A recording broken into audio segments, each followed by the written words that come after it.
Abnormal Andy, and Phantom Dark Dave. The Screaming Skull Podcast.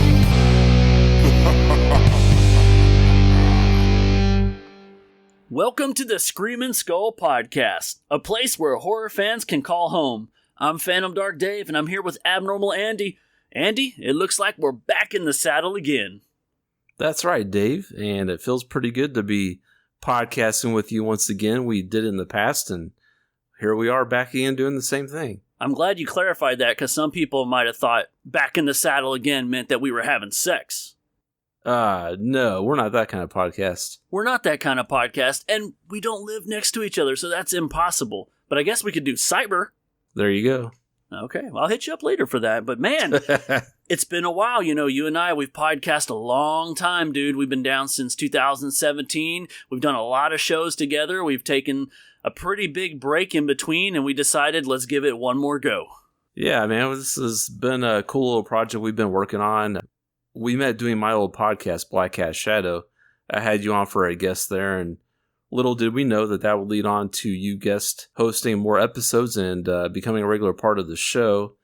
And then I would guest on your shows that you did, and we always tend to do the horror episodes, you know, kind of focus on horror movies. It's one of the things that we both enjoy a lot, and we just really have a good time talking about horror together. We have similar style, similar tastes in horror, I feel like.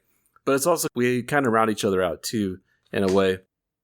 So I think it's just a good matchup with our personalities and just our love for horror. You know, we're bringing the heat, so to speak. We're back into podcasting, and this time around, we're going to be solely focusing on horror. It's going to be me and Dave doing what we love. We hope you guys have a lot of fun with it, because we are definitely having fun with it. That is the name of the game. That's fun. It. Yeah, man. And, you know, the thing is we both love horror so much, but we should take some time to tell people a little bit about us, because they might have never heard us podcast together before. And so I'll throw the reins at you. Tell me, who are you, Abnormal Andy? Yeah, thanks. So Don't thank me. I'm your co-host. Tell me to go fuck myself. All right, go fuck yourself. I will. But hey, we're back to cyber sex. Oh, but I didn't know we started. Oh, but anyway, so yeah, where was I? Okay, so yeah, like I'm a podcaster. I'm kind of a musician not by trade. I wish by trade, but I'm a musician, so I was kind of into audio stuff anyway. And I thought, hey, I want to talk about movies, so I decided to start a little podcast called Black Cat Shadow. I did that for a few years, and kind of like got tired of it in a way. Kind of got burned out a little bit, so I ended that project. And me and David kind of been going back and forth I've been doing a lot of horror stuff on his show, but anyway. My taste in horror is kind of like slashers and creature features and kind of found footage. I love found footage. My favorite franchise is probably like the Halloween franchise. What Up Halloween 6, Curse of Michael Myers. Yeah. Yeah, so that's a little bit about me, a little bit about my taste. I love B movies.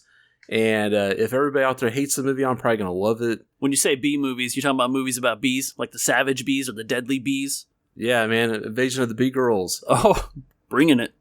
But yeah, no, I mean, B-grade movies, like, they spent more money on the catering than they did the actual movie itself. But you got to keep your actors happy, but, you know, that's okay. Dave, what about you? Well, I'm Phantom Dark Dave, man. It's a name that I put together, probably about almost 20 years ago, because I've been a horror host. I did Dungeon Radio back in the day, did podcasting with you, and it was really easy to come up with the name because I have a lot of tattoos and it's all black ink, and my tattoo artist used to always call me Dark Dave, so I'd walk in the door, he'd be like, "What up, Dark Dave?" And I'm like, oh, that has a nice ring to it, but something about it just, it wasn't enough. And I thought about my love for Universal monsters, and my top two are going to be Phantom of the Opera and Creature from the Black Lagoon. And though Creature Dark Dave sounds cool now, Phantom Dark Dave is what stuck. And so that's me, man. Phantom Dark Dave, crazy ass white boy who loves horror movie and drinks way too much Monster. But if you ask me, I'd say not enough. But Andy, you talk about types of movies you love, man. You know, I love the old monster movies. I love creature features. If it's black and white, I'll watch it at least once because it's an oldie but goodie. I love a lot of the horror stuff, and yeah, dude, I'm like you, man. I do love a lot of Grindhouse, a lot of B movies. If it's on Tubi, I'll probably check it out at least once. If it's really, really good or really, really bad, I might watch it even twice. But, you know, deep down, I do got my favorites. I love the shout out to Halloween 2. 1981, probably my favorite horror movie of all time. More of the Night He Came Home, but you got to throw in a little bit of Prom Night, and I'm just a happy dude. But Andy, you know what I love outside of watching horror movies? What's that? Talking about them, man. And so that's why we're here, and that's why we welcome all of our listeners. We call them Screamers because this is a Scream and Skull podcast. We don't want to be the best horror podcast in the world, but we want to fall into the rotation of some of the best. And if we can just entertain people, that's good enough for me, man. So you want to entertain some people, Andy? Hell yeah, man. Let's do it. All right, let's tell them a little bit about the podcast. So you know who we are. Let's talk about what we do. This podcast is going to be very back and forth with Andy and I.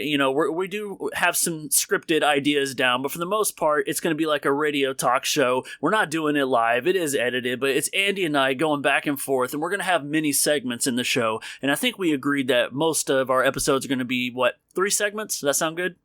Yeah. Yeah, 3 is an easy one to edit, and it can be anything to new horror movies, old horror movies, top 5 list, anything in between. Biggest thing you can guarantee is it's gonna be horror, and this was a brainchild that Andy and I have, just combining a lot of favorite podcasts that we listen to, and just coming at this thing doing something new, man. So, Andy, I'm really excited to do this. Yeah, me too, man. It's gonna be a lot of fun. All right, well, let's start having fun right now. You want to dive into our first segment? Yeah, let's talk about some horror news. Horror news.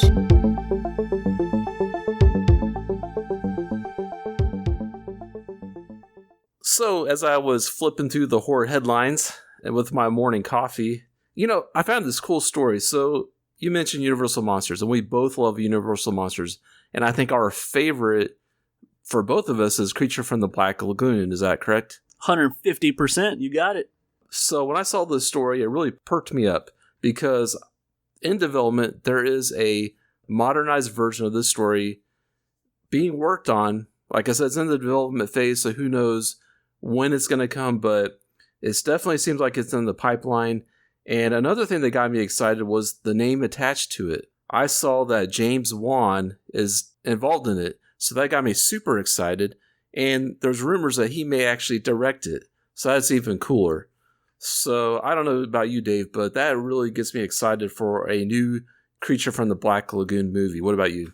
Yeah, that's one movie I never really wanted remade because I hold the trilogy so near and dear to my heart, but we do live in the land of remakes, and so if somebody's gonna remake it, I want somebody at the helm that could actually do it. And there's it's like 50-50 out there, man. You have people who love James Wan, which does include both of us, and you have some people who aren't really on the James Wan train, man. They're not big fans of Insidious and Conjuring and stuff, and I don't know, I think they got a little hate towards Blumhouse, but hey, Blumhouse and Universal are tied in, man, and so I think that's what gives James Wan the ability to do this. And the reason I'm for it is because I know personally that James Wan is a big creature feature fan, and this would be a really cool way for him to kind of break the mold of what he traditionally does and maybe gain some fans that he doesn't have. So yeah, dude, I'm excited for it. Yeah, so we'll see what happens. Like I said, it's in development, so it could be a while before we actually see anything on that. Do you think they'll get Doug Jones to play the creature as he did in Shape of the Water? I don't know, man. I hope that they do something different with the creature. I don't know. It could just be it could be in a guy in a suit. That's what the original Gilman was. If you say it needs to be CGI, I'm going to throw this damn microphone. No. I want it to be like practical effects. I mean, well, with the Shape of Water, that was like a lot of CG, right? Or did they have Hey, I didn't watch behind the scenes. Don't get me to lying. Okay. But Doug Jones was the guy in the suit, so. Yeah. And we lost Rico Browning, R.I.P. So who's going to be at the helm now? Andy, how long can you hold your breath? Maybe you can do it. I can hold it for maybe like a minute. Did you know Rico Browning used to hold his breath up to like 7 minutes at a time? That's insane. Wow, that's awesome, man. That'd be like somebody could fart around him, but it would never bother him because he could just close his mouth and plug his nose and he would never smell it. Man, yeah. He's living the life, or he was. He was, yeah. Man. So and it'll be interesting to see what happens because, Blumhouse Universal, I think Lee Winnell did The Invisible Man, and that was super successive. Did you see that one? I have not seen that one yet. No. Okay, shame on you. You should watch that one again. It's a lot different than what The Invisible Man is, but I think a lot of people liked it because they were looking for something modernized, and so it would be interesting to see what a modernized Creature from the Black Lagoon will look like. We just know it won't be Guillermo del Toro's idea, which is kind of sad, but it is what it is. Yeah, so kind of staying in the water theme. You know I hate the water, right? Like, I don't know why you want to stay in the water, but okay, go ahead. So, a few years ago, there was a little movie came out called Crawl about some killer alligators. And so, rumor has it, or I think it's actually official, that they are making a Crawl 2. And I think Sam Raimi is set to like produce it or something like that. Okay, did he produce the first one? I think he I did. think so, yeah. But what I think is cool about this one is actually it's going to be set in New York City. I think that's interesting. Wow. Yeah, it was one of our favorite monster movies, both you and I, is Alligator from 1980, 1984, I can't remember now. So then that one was definitely set in a city setting. And so it would be kind of cool to see it again, like a modern version of that. Maybe that's what they're going for. That could be pretty cool. Yeah, I think that would be cool. So there wasn't really too much to the story besides that, but I'm pretty excited about that one too. You saw the first one, right? Yes, I did see the first one finally. I saw that one. It was really good. I saw that one in theater, man. Oh, cool. Yeah.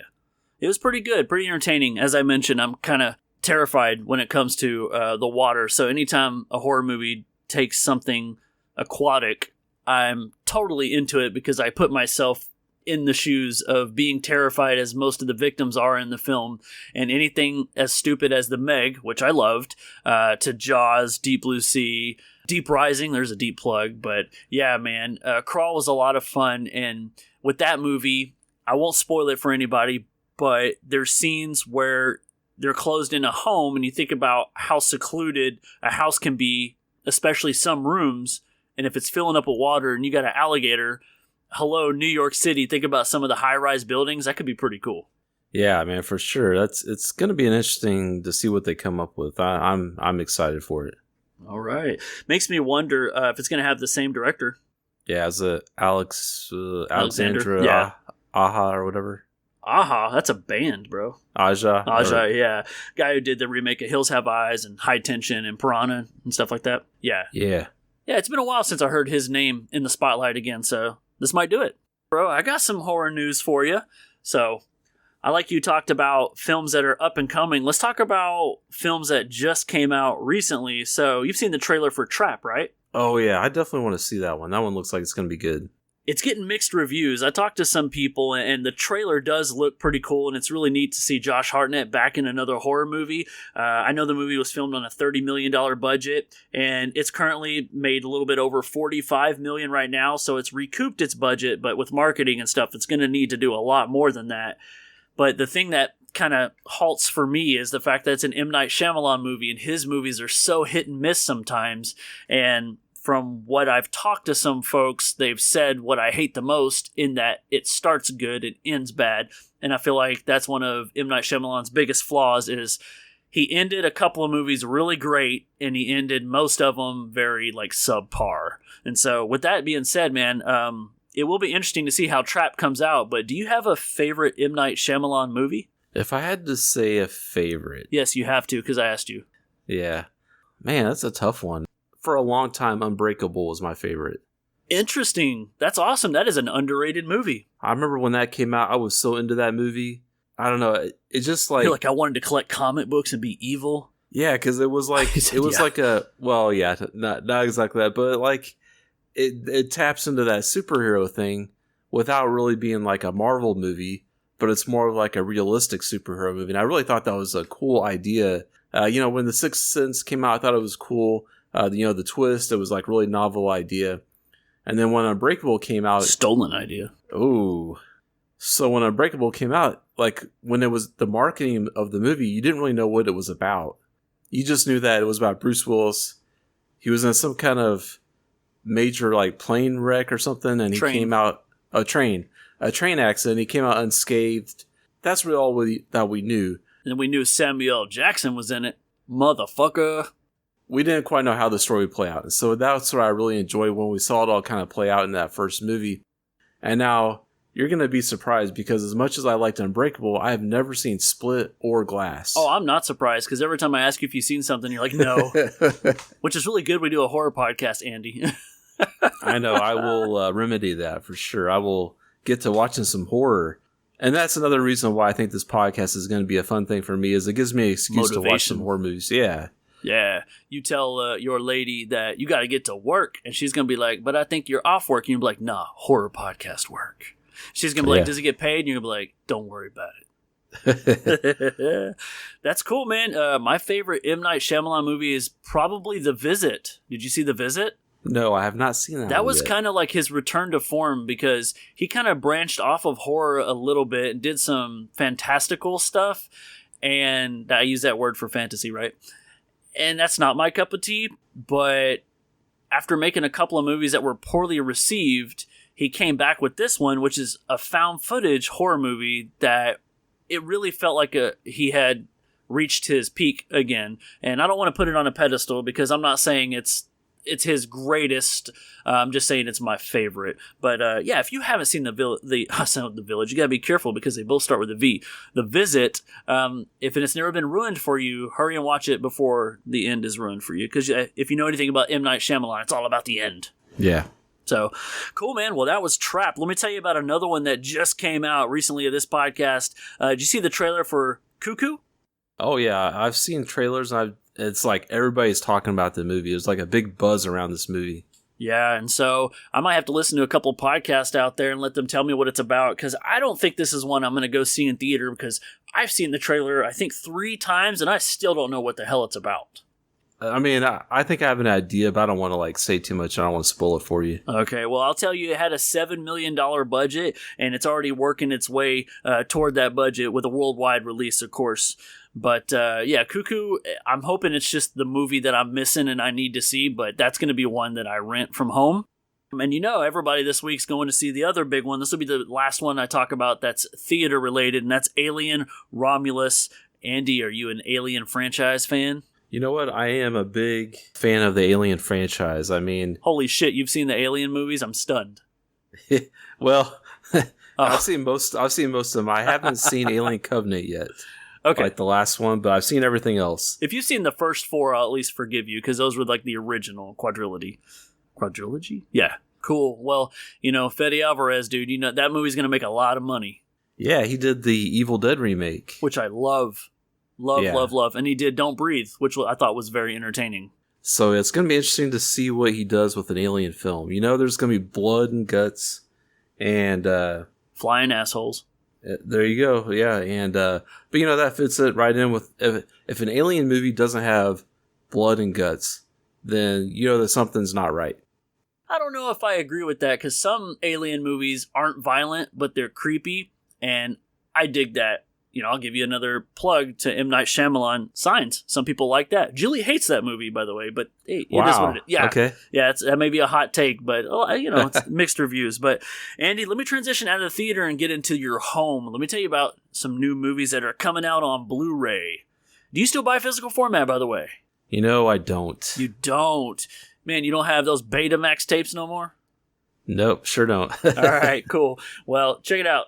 There's a movie called, we talked about Universal Monsters. Well, as you know, those had 1,000,001 spinoffs. There's a movie that's debuting on Blu-ray that originally came out in 1958. It's Frankenstein's Daughter. I had never heard of this movie. Have you? Yeah, I think I have. Yeah, I don't know if I've actually seen this one. Is it? I don't think I've seen this one. Okay. Moving on, another one we have is available on 4K Blu-ray is The Last Horror Film. It's an 80s movie, and it's put out by Severin Films, and it's also on Troma Entertainment. And being an 80s movie, have you seen The Last Horror Film? Oh, alas, I have not seen this one either. I saw what you did at last. Okay, I'll keep going. I got a couple more for you.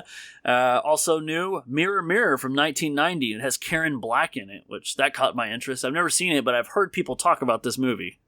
You know what, Dave? I've actually seen Mirror Mirror. You've seen Mirror Mirror, Andy? Yeah, so I've seen that one. Is Mirror Mirror good? Do you remember it? It's probably been a minute since I've seen it, but I thought it was decent. I think I remember it being decent. That's another thing I'll say too is, you and I, we love Grindhouse 70s movies. We love the splatter 80 movies. And I think we both have a special place in our hearts for the 1990s, which originally got kind of a shit rap for horror because a lot of movies were kind of straight to VHS and they were, discovered really bad CGI and stuff. But man, there was some pretty cool horror movies that came out in the 90s. And so those Scream, revitalized the 90s for sure and gave us more of that teen slasher genre. There's some pretty cool non-teen slasher movies in the 90s that I hope we get into eventually on the podcast. But let's keep this train rolling, man. Let's talk about some TV stuff. Also available on Blu-ray, Season 3 of Chucky. Have you caught that show yet? No, I've not. TV is one of my weakest links, man. I watch a lot of movies, and then when I do watch TV, it tends to be something sci-fi related because I'm a Star Trek fan. Star Wars is cool too, if that's your cup of tea, right on. But you can have both. I'm a Trekkie though first. But I know that Chucky has a great following because I know it's Don Mancini, right? The original guy. It's his kind of continuation of what he established early on. And I don't know, man. I think eventually once that show's done, I might binge the shit out of it. Yeah, I saw the newest thing I saw of Chucky was I watched the Cult of Chucky movie. Yeah, that was good. I've kind of seen some of the newer stuff. Wait, did you skip Curse of Chucky? No, I watched that. I did see that with Fiona Dourif. Yes. Yeah. She's cool. Fiona. But yeah, I saw those two movies, so I have kind of seen some of the fairly recent Chucky stuff. But yeah, no, I'm excited to see this TV series, kind of see what that's all about. All right, I got two more here. I thought it was really cool. We're going to get some Dario Argento love in here. Demons 1 and 2 are now available on 4K Blu-ray, and you got to love those movies. Oh, yes. Yeah, I'm excited about that. Last one I'm going to bring up. Have you heard of a movie called Psycho 8? Psycho 8? Ape, like monkey. Oh, Psycho Ape. Okay. No, I've not heard of that one. Okay, well, have you heard of Psycho 8? Now I'm just wondering. No. Okay. So Psycho 8 is a movie that came out about 4 years ago. I remember Addison was, we were buddies on Twitter and he was always promoting. And Addison, he's the kind of guy that did like Masterpiece Theater where he riffed on movies and then he put together his own film, which was Psycho Ape. And here we are 4 years later. There's a sequel coming out on Blu-ray. It's called Psycho Ape Part 2, The Wrath of Kong. And so, yeah, that's that could be worth a watch, especially if you like bad movies. So, so bad it's good. So speaking of so bad it's good, we're going to move into our next segment, which is our Amityville movie segment. How can you watch that stupid shit? What the hell is wrong with you people? So, Dave, we had this fun idea to share our love of the Amityville movies. People may not know, we both are a big fan of the Amityville franchise. And also, if people don't know, there are many, many movies out there that have stolen the Amityville name. And so we thought it'd be a fun idea to go out there and watch some of these movies. And so this Amityville segment, the way we've got it set up is Dave will pick an Amityville movie, and I will pick an Amityville movie. Each other's pick will be a surprise for us. The only rule is the movie has to have Amityville in the title. That's it. And Andy, you say it's stolen. You can't steal the name when it's free. That's true. This was almost the Amityville Screaming Skull podcast. You don't know that. Oh, man. That would have been great, yeah.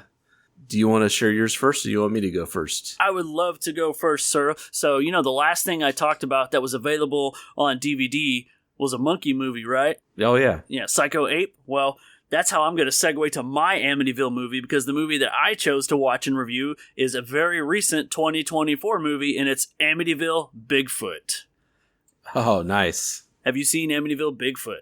No, I've not seen it. Perfect. Let me tell you about it. And guys, if you want to watch Amityville Bigfoot before listening to this, you can pause it and come back. It's available for free on Tubi, as many, many, many Amityville films are. But yeah, this one was written by Julianne Prescott and Sean C. Phillips. And that name should be familiar because if you look up Sean C. Phillips, he's attached to some other projects that are very low budget, but they all have one thing in common.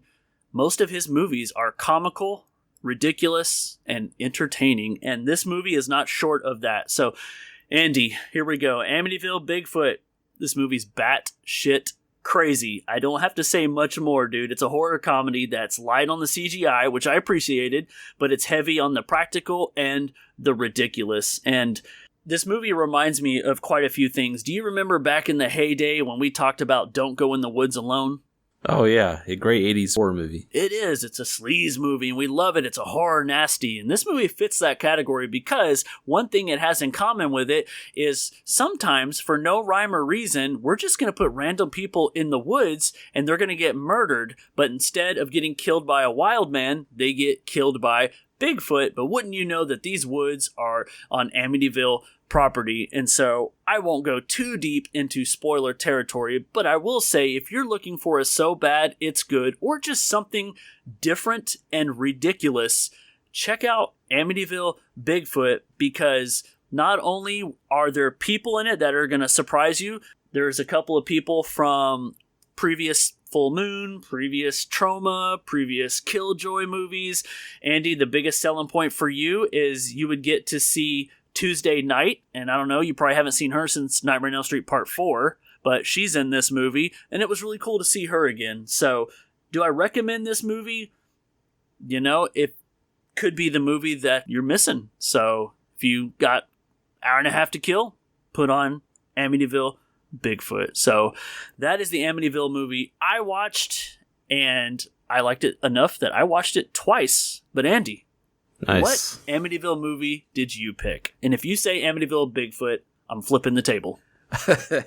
No, I picked a different Amityville movie. This is Amityville Death House. You know, I picked this one. I've been wanting to watch this one for a while because it had a really cool poster. This one is like a straight-to-video from 2015. It's a little bit shorter movie, only like an hour and 15 minutes long. But the movie poster is what really drew me in. And I feel like they put more effort into the movie poster than they did the movie. It's funny, like this movie has Eric Roberts' name on it as like the cast. But he's not actually in the movie. His voice is. He narrates part of the movie.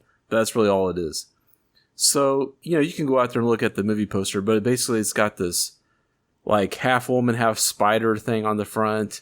And it's got this other woman with a hatchet, with an axe coming behind her, she's getting ready to attack her. So it's a really cool movie poster. That's really what drew me to this movie. But, you know, whenever I started it up, I saw the name Polonia Brothers. Yep. And I just had that feeling. I was like, oh, okay. If you've ever seen a Polonia Brothers movie, they've made lots of movies. Lots of kind of like Z-grade, really cheap horror movies. Really low budget horror movies, I'll say that. I won't say cheap, but if you've seen their movies, you kind of know what you're getting yourself into. So I saw that and I was like, okay, here's what I'm in for. Which, you know, it is what it is. So basically kind of the plot of the movie is we have a group of friends and this one woman, she's kind of like our final girl or whatever you want to call her. She needs to go check on her grandmother. You know, the friends are out. It's like two couples and they're like out on a road trip or something. And while they're on their way home, I guess she wants to drive by her grandmother's house and check on her grandma. I wasn't quite sure how this tied into the Amityville thing, but the house kind of looks like an Amityville house. I think they actually CGI'd the windows on there, like the little eye windows, you know, for the classic cheapest way windows. to do it, sure. Speaking of CGI, there's a lot of unnecessary CGI in this movie. From CGI snow, CGI road signs. It's just really weird. That's kind of one of those Polonia Brothers, and I hope I'm saying that right, but that's one of their trademarks, is they're heavy on CGI. Oh, okay, gotcha. Yeah, so they're traveling. They go to check up on her grandmother. They get to the house, and they kind of meet some of the locals in town. It's just a small town, so the people are whatever, the small town people. And when they get to the house, kind of weird stuff starts happening, and you know they find this book, and it kind of looks familiar. We've seen a similar book like this in a little movie called Evil Dead. How'd I know you were going to talk about the Necronomicon? This one is definitely not up to par with the one that we see in Evil Dead. This looks like somebody's diary that just hand-wrote stuff in it. The drawings in it are like something a kid would do. So anyway, I don't know, like, I think maybe they were just doing that on purpose to make this kind of like a fun B-movie, which is, that's fine. Like I said, Eric Roberts is in this movie, but he is just narrating to kind of ease you into the storyline, basically. He kind of tells you, like, the history, what leads up to the events of the movie, basically.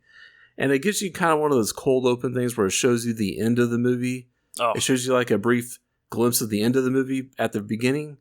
So that's kind of whatever. And this is almost like, this is like a found footage movie, because at the beginning we see the sheriff, and it's one of the Polonia brothers, and then this other guy, I think, that's in a lot of their movies. They are watching the footage from these friends, but the friends aren't really carrying a video camera, so I don't know. I'm kind of confused now now that I think about it, but whatever. So, and it's funny, like whenever you see this girl's grandmother, they go to the grandmother's house to check on her, and she's living in the Amityville house, I guess, or whatever it's supposed to be. So whenever the girl goes to check on her grandmother is supposed to have on this makeup to make her look like an old person, I guess, but she looks like a zombie. It's really kind of creepy looking. But it's funny, you can really see the budget in this movie. Like, it's very low budget. Like, they go to find food in the house, and and the girl says, "Oh, my grandmother she likes to can food." So they go down to the basement to find canned peaches, and they're like, "That's their dinner." I'm like, okay, that's kind of funny. This is very much like a cheap Evil Dead, I would say, because you have some possession going on with some of the friends. Reading from the book causes trouble. You do have, it's almost like The Conjuring kind of mixed in, because you have like this evil dead witch her ghost is like haunting everybody and killing people. But the poster promises us a Spider Woman, and lo and behold, they do not disappoint. The Polonia brothers did something right. They actually created a Spider Woman at the end of this movie. So, you can't really spoil a movie like this. So I'm just going to say, yeah, there's the Spider Woman, and it's great. And another note, they have an interesting way to tell if a woman is a witch. I'll just leave it at that. And so, like, if I had to rate this movie, like, I would say it's not a movie I'm ever going to watch again. It was kind of a fun watch, I guess. I don't think it's fair to rate an Amityville movie. Okay. If I'm being honest. I think we save the ratings for the main event of the night, because a lot of Amityville movies are going to fall in that lower tier, but still be good to us, so they don't need to be critically reviewed. What do you think? Yeah, I think that's fair. Okay, cool. I'm just glad you said that there was actually a Spider Woman, because I was sitting on my hands over here just hoping they didn't disappoint. Yeah, no, they actually pulled that off, so I was happy with that. Spider-Man. If it came to a recommendation, I don't know, like if you like Polonia Brothers, then you kind of know what you're getting into. So I guess that's all I'll really say with that. Speaking of not saying too much and being kind of speechless, that kind of reminds me of our main event.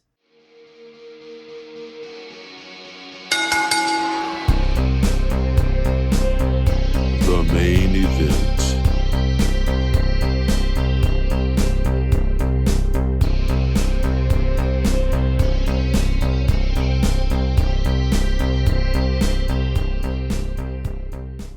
Yeah, so for our main topic of discussion for this episode, which is our main event. It's the reason everybody's here, Andy. Yep, that's the main event. So just like in wrestling, right? Ding, ding, ding. So we are going to talk about a movie called Skinamarink. And Dave, you're the one that chose this movie. Yeah, that's because we were going to do a different movie, and then I didn't have access to it quick enough. And this one had been on my radar for quite a while, and I thought, what better way than to start off the podcast with a movie that neither one of us had seen. But Andy, I was quite well aware of the buzz for this film. Had you heard of Skinamarink before I recommended it? Yeah, I've definitely heard of this movie. The things that I've heard about it is either you love it or you hate it kind of thing. It's very divisive. When you kind of go on YouTube and listen to people talk about it, most of the people are saying that they hate this movie. Like, this is like the worst movie they've ever seen. And other people are like, well, I see what the guy was going for. It's like an art project kind of thing. So I was interested to see it for myself, kind of build my own opinion. Nice. My buddy Renee, Renee, he told me about this movie before, and I had never even heard the term Skinamarink, and apparently it's pulled from a really old kid's tune, right? And so I'm like, what did you say? And he told me about the movie, and since then, because that was a few years ago, I had forgotten what he told me about it, but I remember there was just something that made this film stand out from your traditional horror movie. And so when I recommended this, I turned the lights out, I was drinking my Monster Energy, petting my cat over here, ready to do this thing. And in the first 3 minutes, it all hit me. I was like, oh, this is what he told me. And so I was pretty excited going into this movie because if anything, what I took out of it was an experience. Exactly, yeah. And, watching it, if you watch the trailer for the movie, it really kind of sets it up as kind of a grindhouse, kind of 70s throwback movie, which, that's something that's right up both of our alleys. I love that. Up my what? Alley. That's up our alley. Did I say that right? Whatever you call it, that's fine.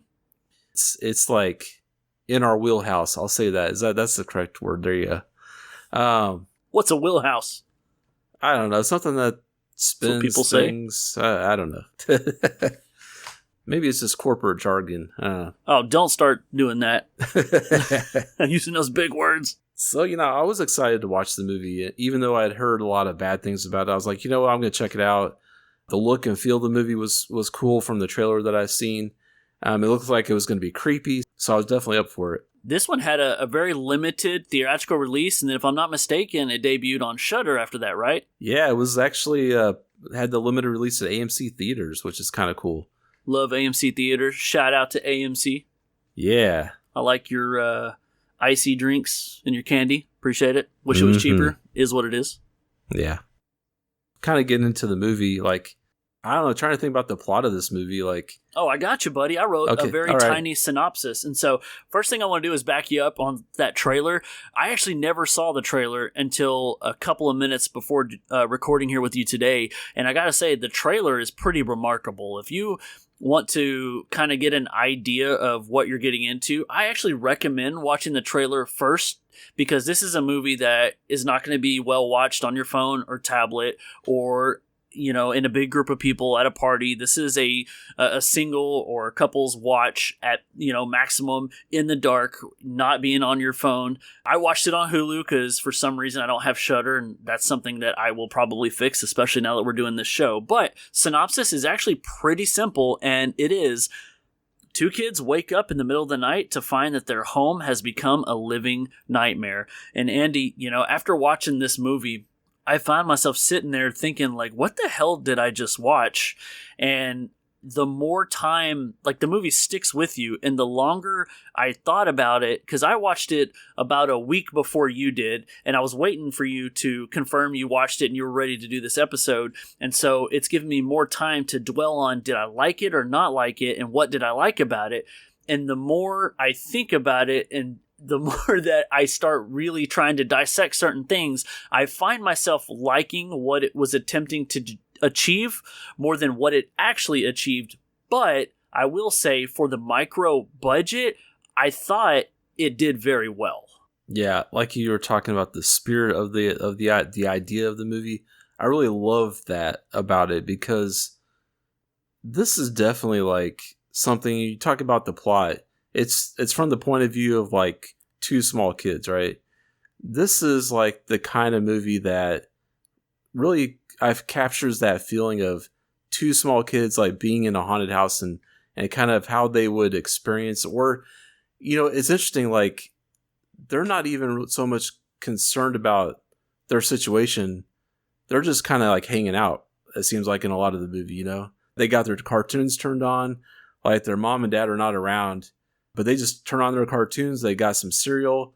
They're playing with Legos. They're just hanging out, and I feel like that's kind of a realistic reaction from maybe some kids. If something, as adults, we notice when things are not quite right. Something's not right here, and we want to maybe investigate or figure it out. These kids are okay, our parents aren't home.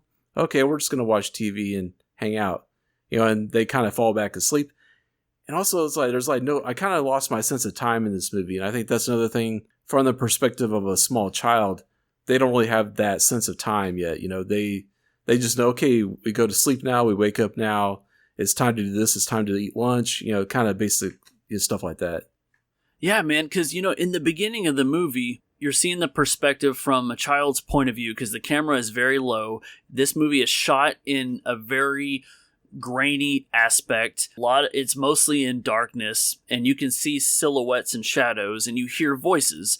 And that kind of was just giving me vibes of what it would be like to remember being a kid and you would wake up in the middle of the night and maybe go to the bathroom or maybe sneak to the kitchen and get some water or something, but then your mind kind of plays tricks on you. That's what I got out of this, is I was wondering if what was happening was actually happening or if we were just trapped in a child's imagination. But in the beginning, you hear about the dad who says something about one of the kids has fallen, but they didn't need to go get stitches.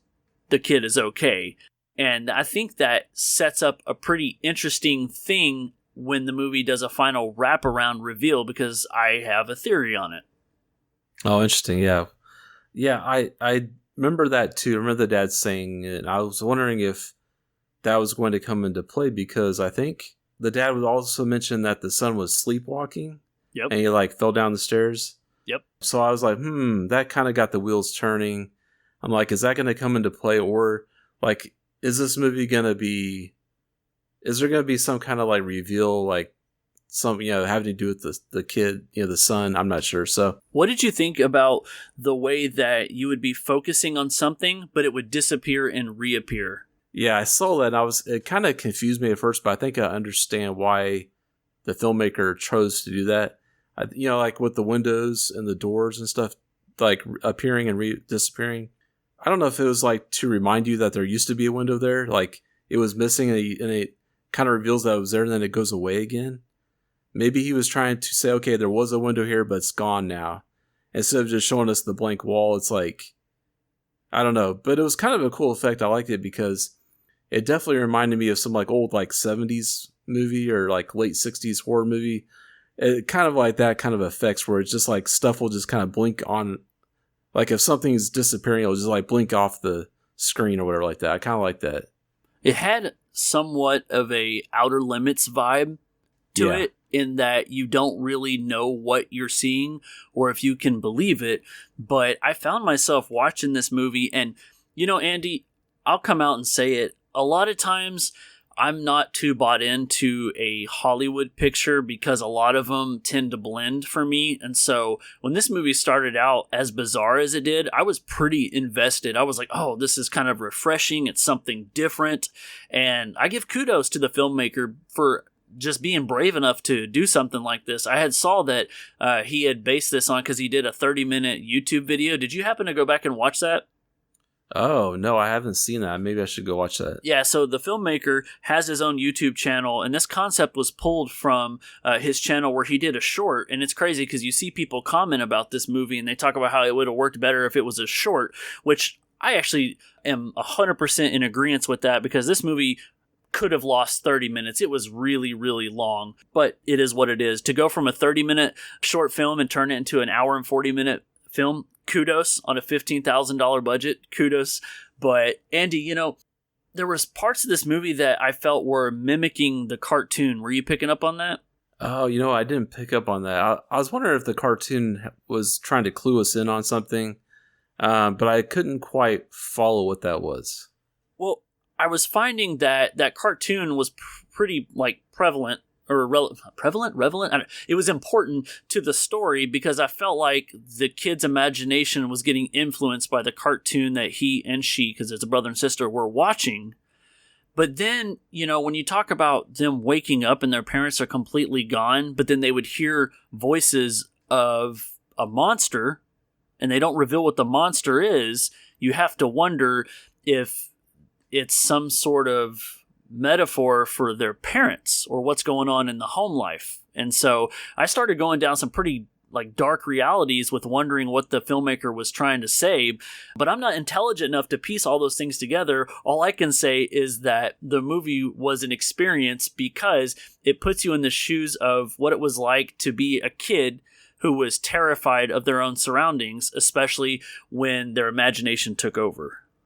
Yeah, I think one of the things that really helped me with this movie to follow what was going on was to turn on the subtitles. Yes, and, highly recommend that. Yeah, because it kind of helped me understand what some of the voices were saying. And I know, like, within the movie, they have little subtitles that pop up from time to time. Yeah, you can have 2 sets of subtitles now. Yeah. But it was interesting, yeah. Just the way... It took me a minute at the beginning to understand the presentation of the movie. It's like, okay, we're seeing the camera. The camera's, like, showing us part of the scene as it's happening, but we're just seeing, like, from a low camera angle or something like that. So it's like you almost have to listen to what's happening rather than trying to watch it, you know? So, like, the sounds definitely clue you into things that are happening. What did you think of whenever the sister disappeared and the boy was asking where she was, and the monster is like, oh, she wouldn't listen to me, so I took her away. That was some pretty real stuff when he's like, yeah, and then I just had to take her mouth away. I'm like, what? Yeah, and then you kind of see that. At another point in the movie, you kind of see her without a mouth, and that was kind of one of those jump scares, I think, or something. There are a couple of jump scares in this movie I thought was interesting. Yeah, they were effective. And, you know, Andy, honestly, man, when I was thinking about it, this movie reminded me a lot of Open Water, because this movie is going to work for the right person. There's definitely going to be people out there that it doesn't register with, and that's completely okay because it's as experimental as it is. But, you know, if you can channel kind of that inner fear of being afraid of the dark or open to interpretation, it's kind of like the way I am with water. Well, in Open Water, you know, that's a POV movie where there's just a couple stranded in the water, and a lot of times you see nothing, but it's your surroundings that scare you. And I found myself kind of feeling that way with this film.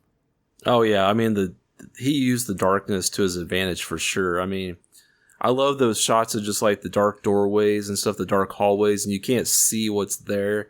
It's just like black.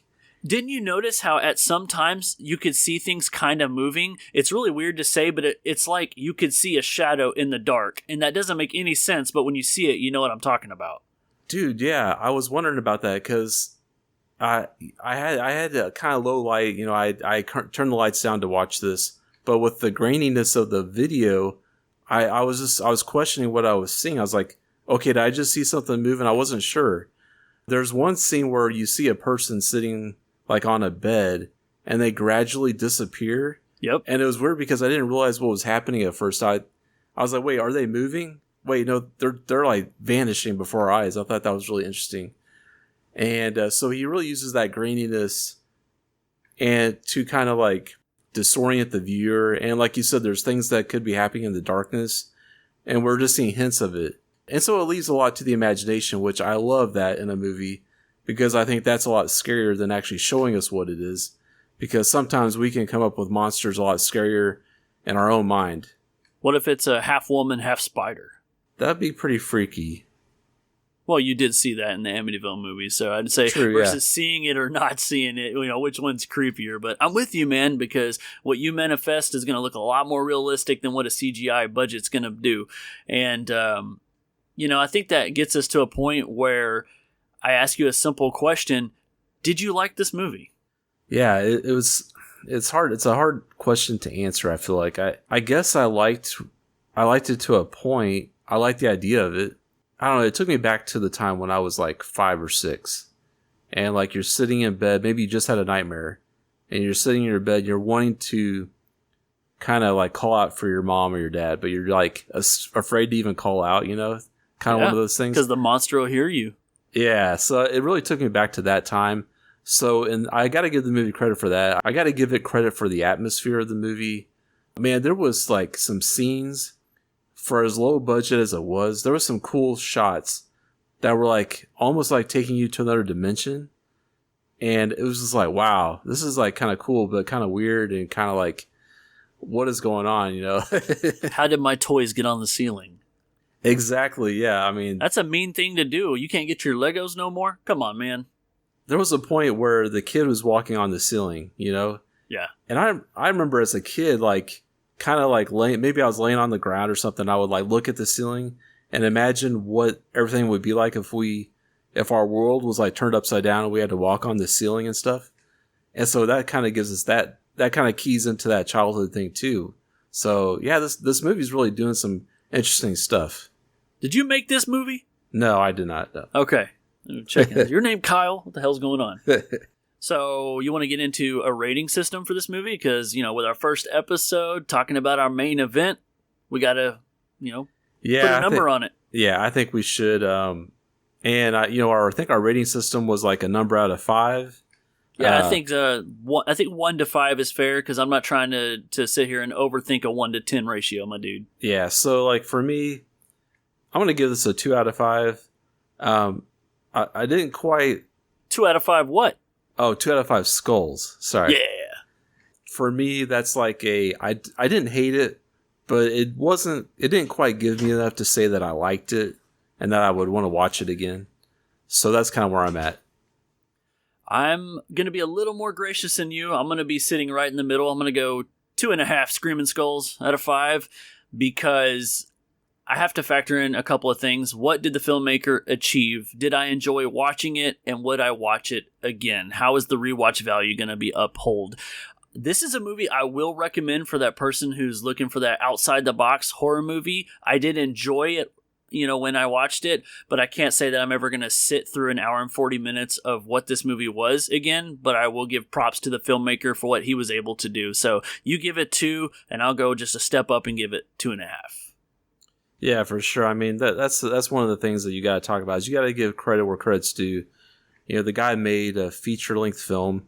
It actually got released, a limited release in theaters. So, I mean, that's quite an accomplishment for an indie horror movie. $15,000 budget. I thought this shit was filmed on an iPhone originally, man. My mind was blown. Yeah, I mean, I don't know what he used, but yeah, he definitely used... He used a camera. Okay. I mean, well, yeah, obviously, but like, I didn't know if he used like a... And I guess he probably just added that grain effect probably in post-production, I would guess. That sounds about right. I know he got the film equipment from a local studio that he borrowed it from and whatnot. So, for a $15,000 budget film, it's not bad. For something that's completely different, it's good. And if you want to see something you haven't seen before, Skinamarink is something you've never seen. You just may never want to see it again. Exactly. I think that's a great way to put it. All right, my dude. Anything else you want to say before we let these screamers go? Man, I really enjoyed this episode. I had a lot of fun talking about news and our Amityville movies and Skinamarink. So I'm definitely looking forward to the next one. All right. Well, that wraps up this episode. Until next time, I'm Phantom Dark Dave. And I'm Abnormal Andy. Thanks for listening to the Screaming Skull Podcast.